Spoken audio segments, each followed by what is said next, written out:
Hello guys, bali week 11 na po ng ating Guppy Farm Restoration. Hindi kami nakapag-upload last week dahil umalis kami, kaya ito lang naman yung nangyari ngayong week.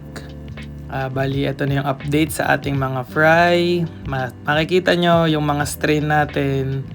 Meron na silang mga kulay. Ayan, sa mga susunod na video, papakita ko sa inyo sila lahat, no? Bali, first, ito yung AFR natin. Kulay na siya, no?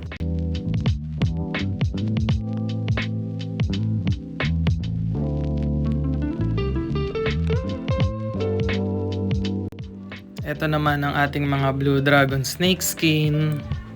Nagkakaroon na din sila ng kulay.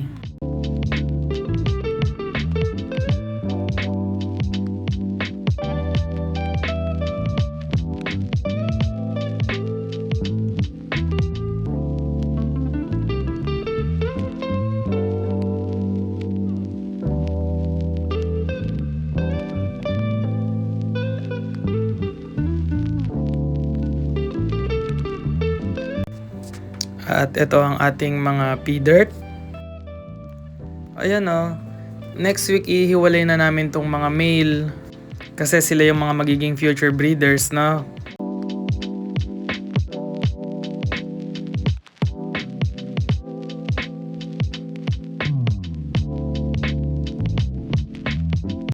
Ito naman yung mga short body blue koi natin. Mga baby pa din sila. Tapos dun sa last batch ng P-Dirt, no, napansin ko merong mga koi. Mga naging koi, mapapansin nyo yung may mga orange siyang nguso. Yan, magagamit natin yan para magkaroon tayo ng P-Dirt koi.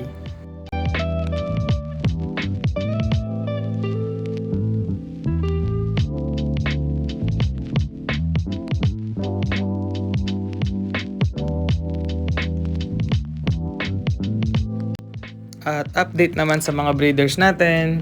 Survived naman lahat yung natin. Blue Dragon Snake Skin. Ayan yung short body blue koi. At yung natitirang male P-Dirt.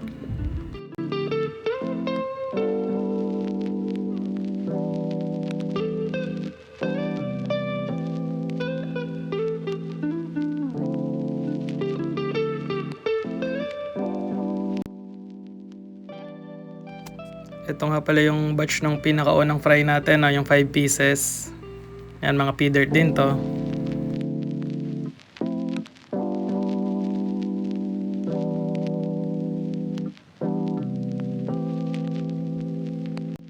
At sa mga crayfish naman natin, buhay naman yung tatlo.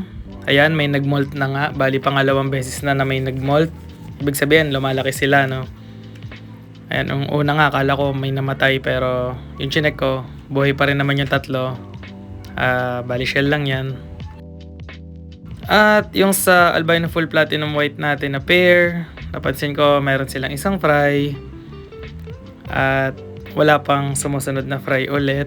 Dahil sobrang shy type nitong full white natin, makikita nyo lagi silang nandyan sa dulo. Kaya baka ilipat ko to ng tank kung hindi sila komportable dito. At ayun lang po para sa update natin ngayon. Sa susunod na video po ulit. Maraming salamat po sa mga nanood. Stay safe po sa lahat at God bless.